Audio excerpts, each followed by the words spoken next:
Le rôle du designer dans l'alimentaire, ça serait pour moi de trouver de nouvelles solutions, que ce soit au niveau de concepts d'espace, de concepts de produits, que ce soit pour de la grande distribution, pour du particulier, enfin voilà, c'est très très global. Ça répond à plein de demandes parce que manger c'est quelque chose qu'on fait maintenant mais qu'on fera toujours dans 50 ans, donc c'est aussi comment on mangera dans 50 ans.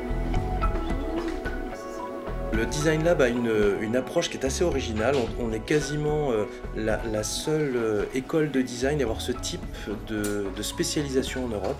Alors, on va trouver des gens qui font du design culinaire, mais nous, on est sur quelque chose d'un peu particulier, très centré sur les usages, donc du vrai design industriel appliqué à l'alimentation.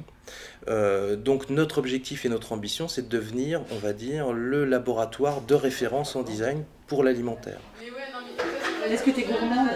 Ouais. Bien, ah ouais, j'adore ça. Oui, c'est aussi pour ça, c'est un plaisir en fait. Mes études, c'est un plaisir. Sinon, j'aurais bien voulu monter un petit resto ou un truc comme ça. Et du coup, je me dis, c'est l'occasion de travailler les deux en même temps. On a ce qu'on pourrait appeler deux mineurs. Une partie qui est orientée prospective innovation, avec une approche, je dirais, conceptuelle, très orientée sur les enjeux de demain pour l'alimentation. Alors, c'est aussi beaucoup orienté à travers de ce que l'on a fait, qui est une chaire qui s'appelle Alimentation du futur. Le principe étant comment concevoir aujourd'hui les aliments de demain et qui répondront aux enjeux du futur. Et puis, il y en a un deuxième qui fabrique, on va dire, un deuxième type de designer alimentaire, qui est plus orienté autour de la marque, du packaging et du retail. Alors là, on fabrique des designers, on va dire, beaucoup plus orientés agence de design ou grande entreprise, de façon beaucoup plus opérationnelle, pour réfléchir aussi sur toutes ces approches de pratiques alimentaires, je dirais, du quotidien. Mon projet de fin d'études, ça a été, je suis partie d'une problématique du dégoût alimentaire et je me suis tout de suite tournée sur les abats et les produits tripiers. Donc mon but était de valoriser ces produits tripiers. Et donc j'ai créé une marque avec plusieurs produits innovants autour des produits tripiers. Donc c'était l'idée de lancement de nouveaux petits produits qui puissent un peu démocratiser ces produits qui sont force de dégoût. Je m'intéresse à l'influence de nos représentations mentales sur nos comportements alimentaires et plus précisément aux dissonances cognitives, c'est-à-dire à tout ce qui va ne pas être conforme à nos attentes, à ce qu'on a dans nos représentations, dans notre imaginaire. Par exemple des oranges bleues, manger des insectes.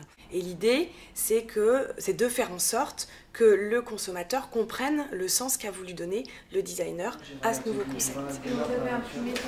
On a la chance, on est privilégié par notre position avec tout un tas de partenaires locaux, et puis c'est quelque chose qui se construit au quotidien en gagnant des concours d'innovation alimentaire où on trouve plutôt des ingénieurs et pas forcément des designers.